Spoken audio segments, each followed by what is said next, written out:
year we put out a video that was about comparing our travel trailer and our toy hauler and deciding whether we thought the toy hauler was too big or not.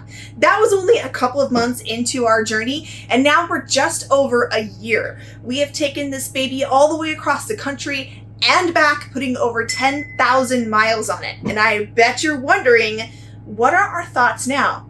Are we in fact too big?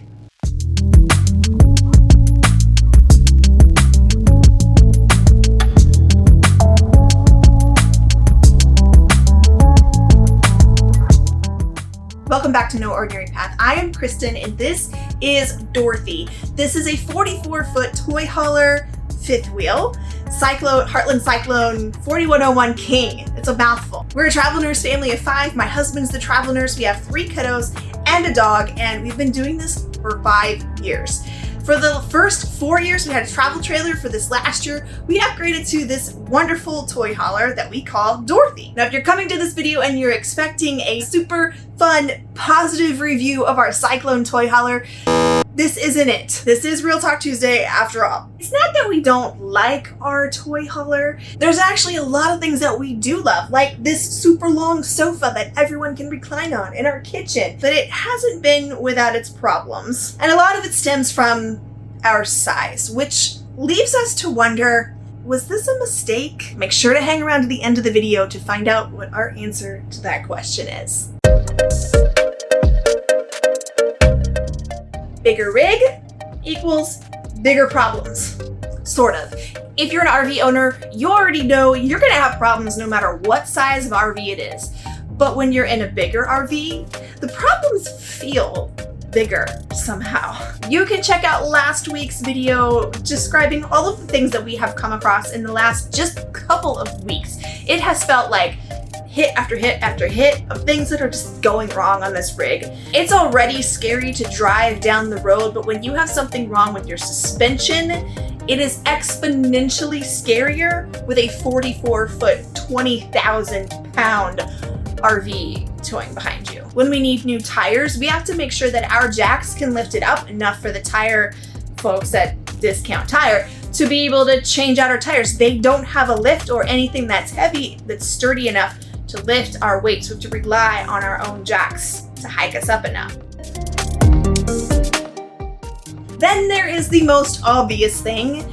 Bigger equals harder to maneuver. Maybe going to the Northeast was not the brightest thing to do right after we purchased a 44-foot long toy hauler. But it was a part of the country that we really wanted to see. We're so glad that we did it. But here's the thing. Many of the roads on the East Coast, they're not built for a rig this size. Neither are the RV parks. They were built a long time ago before massive RVs like this existed. So finding a place to park was really difficult. And on the way up there, we were fortunate enough to find a boondocking spot, a couple of them actually in Michigan that were really nice, but that presented a problem as well because they were in the woods. And in the forest, you not only have to worry about, can our rig maneuver the road, we also have to worry about, are we gonna hit tree limbs?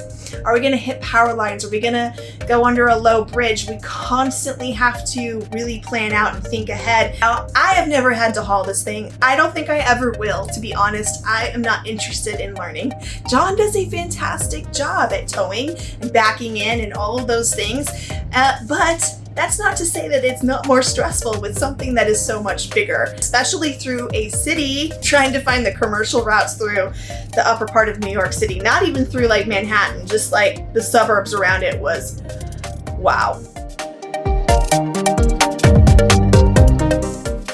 We did find a place finally that we could stay at in Massachusetts, but then there was another problem. If we wanted to go visit anywhere else, we were trying to hit all 6 states in New England.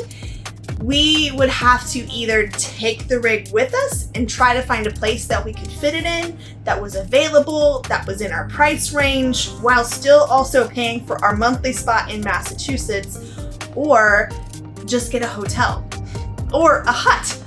That was actually pretty fun. It does really feel like an apartment on wheels, which we love, but it begs the question, if it feels like an apartment and we're not taking it with us on our side trips, we're going to book hotels or other places anyways, why not just stay in an apartment? Would it be better for us to take a contract and stay in an Airbnb? What would the cost be when you compare it to the cost of the loans that we have against the RV and the truck payment, and then the fuel and the cost of the RV park and the propane? I don't know. Maybe it would wash out. It's something we haven't looked into, but we might in the future. Because if we're just gonna sit there and be stationary and take side trips, what's the difference?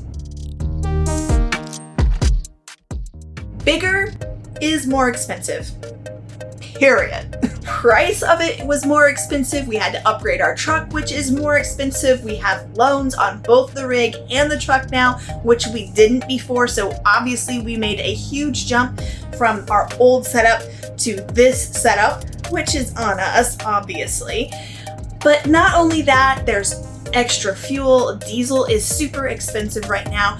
We went up in prices at RV parks because of both inflation and because we went from a 30 amp to a 50 amp. So RV parks are more expensive.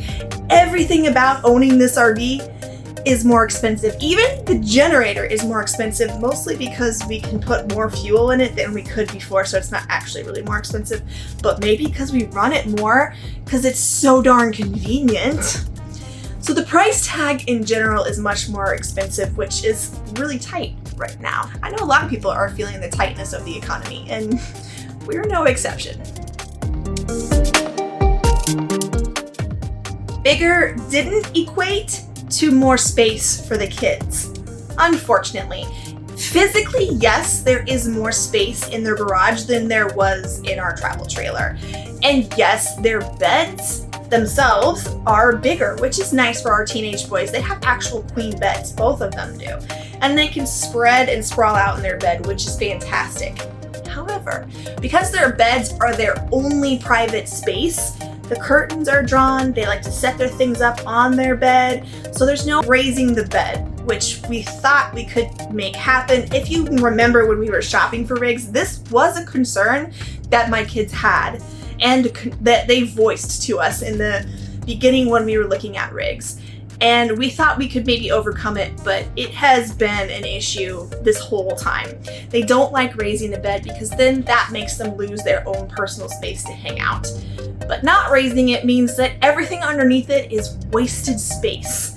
No one's gonna go under there. They don't want to access it. To get their clothes, they have to like crawl to their dressers underneath there. It's just not a good feeling and not a good setup, and we haven't figured out how to make it better.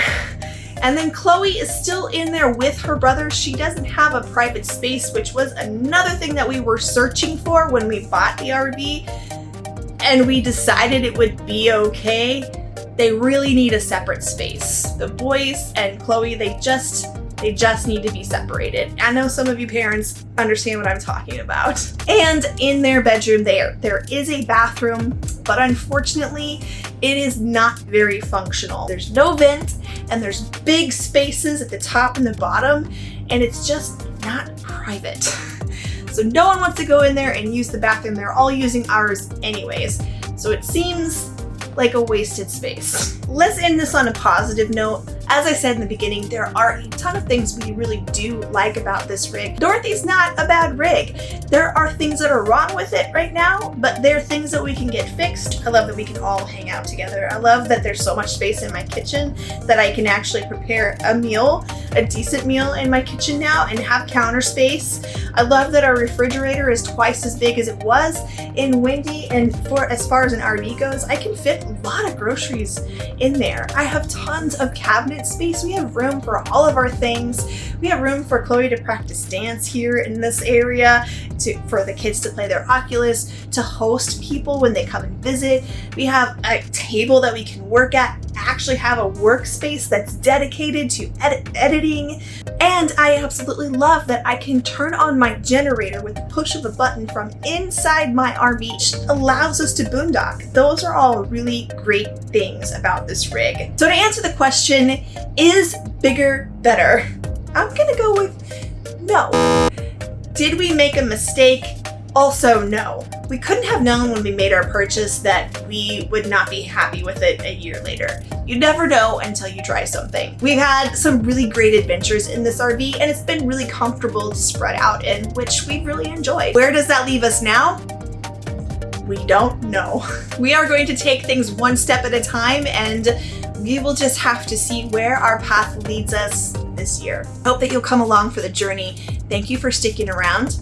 Make sure to like and subscribe to our channel, and we will see you out there. This is a test. All the noise behind me, can you see I'm wearing pajama pants? Or are we chopping it off right here? Test, test, test. No glasses, no ring light glare. Can you see my pajama bottoms? You see my under chin?